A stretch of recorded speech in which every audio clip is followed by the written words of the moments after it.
Assalamualaikum warahmatullahi wabarakatuh. Yang terhormat kepada Bapak Adib Aunila Fasya, MSI selaku dosen pengampu mata kuliah Sejarah Peradaban Islam. Perkenalkan, nama saya Lutfi Chandra, Prodi BPIB dengan NIM 30524075. Saya akan menyampaikan keyword dari materi bab 1 sampai bab 6. Yang pertama ada peradaban Arab pra-Islam. Keywordnya yaitu jahiliyah yang berarti kebodohan.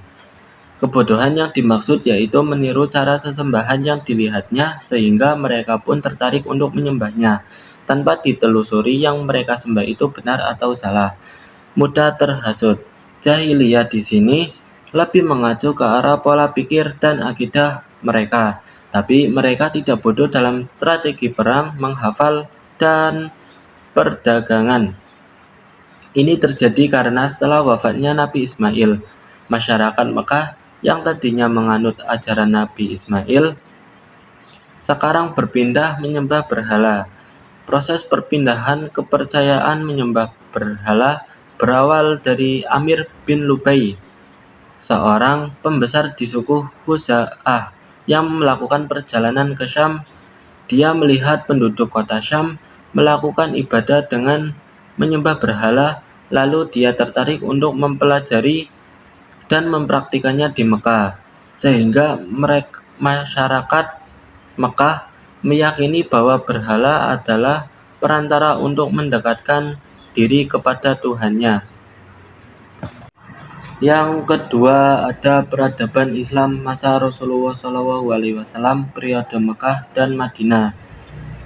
Keyword tersebut berisikan dakwah. Dakwah adalah kegiatan atau usaha untuk menyebarkan ajaran Islam dan mengajak orang lain untuk memahami, menerima, dan mengamalkan nilai-nilai agama Islam. Pada periode Mekah tahun 610 sampai 622 Masehi, Nabi Muhammad berdakwah yang pertama, satu secara diam-diam, yaitu meliputi lingkungannya sendiri. Yang kedua, dakwah secara terbuka, mengajak masyarakat secara terang-terangan, dan akhirnya menambah jumlah jamaah. Yang ketiga, dakwah di luar Mekah, yaitu hijrah ke Abysiniyah untuk mencari perlindungan di bawah Raja Najasyi yang dikenal sebagai raja yang adil, sehingga mereka dapat menjalankan ibadah tanpa tekanan. Pada periode Madinah tahun 622 sampai 632 Masehi, yang pertama membangun masjid sebagai pusat kegiatan dakwah. Yang kedua, Piagam Madinah, yaitu bukti Rasulullah untuk memperkokoh kaum muslimin dari gangguan kaum Quraisy. Yang ketiga, mempersaudarakan kaum Muhajirin dan Ansor, yaitu untuk menjalin silaturahmi. Yang ketiga, mendirikan pasar untuk membangun ekonomi rakyat. Yang ketiga, peradaban Islam Khulafaur Rasyidin tahun 632 sampai 661 Masehi. Masa Abu Bakar dan Umar bin Khattab. Keywordnya yaitu perluasan wilayah. Abu Bakar menjadi khalifah selama 2 tahun, yaitu pada tahun 632 sampai 634 Masehi. Wilayah yang menjadi target perluasan Abu Bakar adalah wilayah yang dikuasai oleh Kekaisaran Persia dan Bizantium. Kekaisaran Persia meliputi Irak, Suriah bagian barat, utara Jazirah Arab. Yang kedua, Bizantium meliputi Damaskus, Palestina, Yordania, dan Hims. Yang Umar bin Khattab Umar bin Khattab menjadi khalifah selama 10 tahun, yaitu pada tahun 634 sampai 644 Masehi. Perluasan wilayah Umar bin Khattab meliputi Suriah, Persia, Mesir, Afrika Utara, Armenia, Eropa Timur. Umar membagi wilayah yang sudah dikuasai menjadi beberapa provinsi, yaitu 1. Sa'ad bin Abi Waqqas menjadi gubernur Kufa. Yang kedua, Amru bin As menjadi gubernur Mesir. Yang ketiga, Muawiyah bin Abi Sufyan menjadi gubernur di Damaskus. Yang keempat, peradaban Islam masa Khulafaur Rasyidin tahun 632 sampai 661 Masehi, masa Utsman bin Affan dan Ali bin Abi Thalib. Keywordnya yaitu khalifah. Khalifah yaitu pemimpin umat Islam yang bertugas sebagai pengganti Nabi Muhammad dalam memimpin masyarakat dan menegakkan syariat Islam. Peran khalifah sangat krusial dalam 1. Pemimpin spiritual dan politik, yaitu sebagai pemimpin dalam urusan agama dan pemerintahan. Yang kedua, penyebaran Islam, yaitu khalifah mengoordinasikan ekspansi wilayah Islam dan penyebaran ajaran Islam. Ketiga, keadilan dan pemerintahan, yaitu khalifah bertanggung jawab untuk menjaga keadilan, hukum, dan tata pemerintahan yang baik. Yang kelima, peradaban Islam masa Daulah Umayyah tahun 661 sampai 750 Masehi. Keyword tersebut yaitu kehancuran dan kekecewaan. Terjadinya kekecewaan dan kehancuran tersebut, pemerintahan Arab oriented mengutamakan orang-orang Arab sementara orang-orang non-Arab azam dianaktirikan, tidak diperhatikan.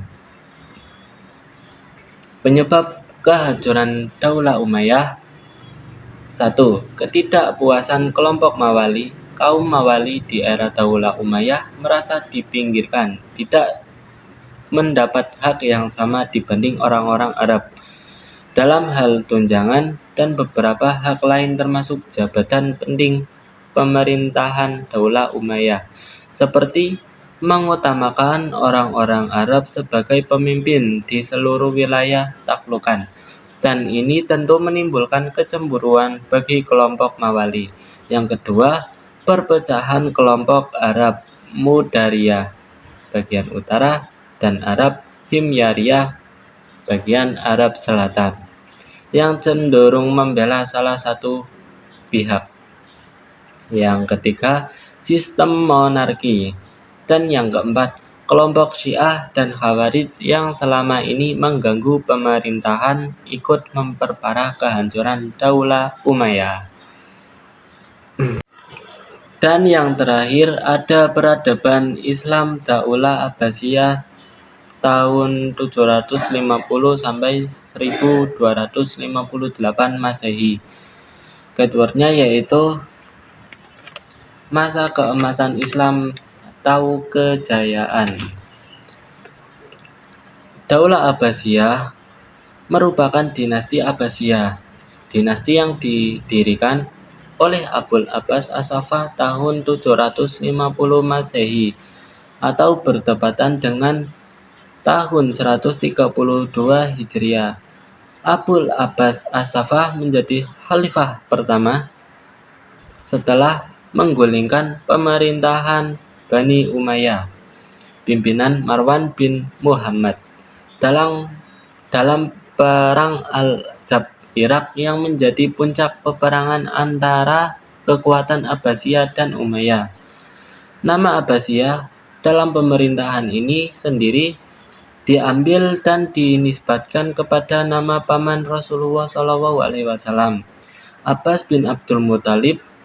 Daulah ini berkuasa cukup lama hingga 509 tahun, yaitu sekitar 5 abad lebih. Mulai tahun 750 Masehi hingga 1258 Masehi, pada masa inilah Islam mengalami kemajuan luar biasa dan menjadi puncak jaya-jayanya Islam hingga disebut sebagai The Golden Age of Islam. Dinasti Abbasiyah menggunakan slogan Ahlul Bait yang memberi pesan sudah saatnya pemerintah dikembalikan kepada keluarga Rasulullah SAW. Sudah saatnya pemerintahan dikembalikan kepada keluarga Bani Hashim. Slogan ini menjadi daya tarik luar biasa di tengah kekecewaan masyarakat terhadap pemerintahan Daulah Umayyah. Terima kasih. Sekian, terima kasih. Wassalamualaikum warahmatullahi wabarakatuh.